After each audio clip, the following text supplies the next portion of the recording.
Hello, this is Pastor Phil Vickers coming to you again with another midweek devotion.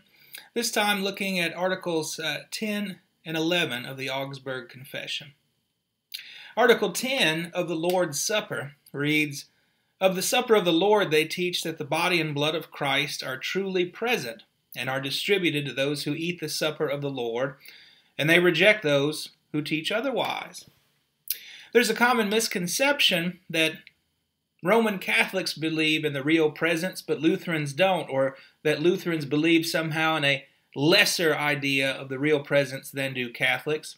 However, the real difference is that the Roman Catholics have a doctrine called transubstantiation, which is a philosophical attempt to explain how Jesus is present in the Lord's Supper, while the Lutheran tradition has tended to say how Jesus is present is a mystery, but we are called simply to believe what Jesus said, which is that he is truly present in the sacrament.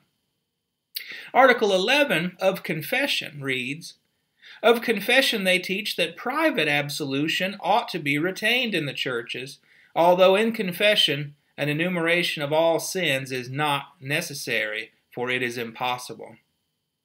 This is something that has changed in the Lutheran Church. It is not common for Lutherans to go to private confession and receive private absolution, although I have offered it a couple of times a year throughout my ministry during the penitential seasons. One of the things this reminds us of is that it is impossible for us to name all of our sins because sin is so prevalent in our lives. In our public confession and worship, we talk about things done and left undone. So even if we were able to name all the sins that we have done, we would never be able to name all the things that we have left undone.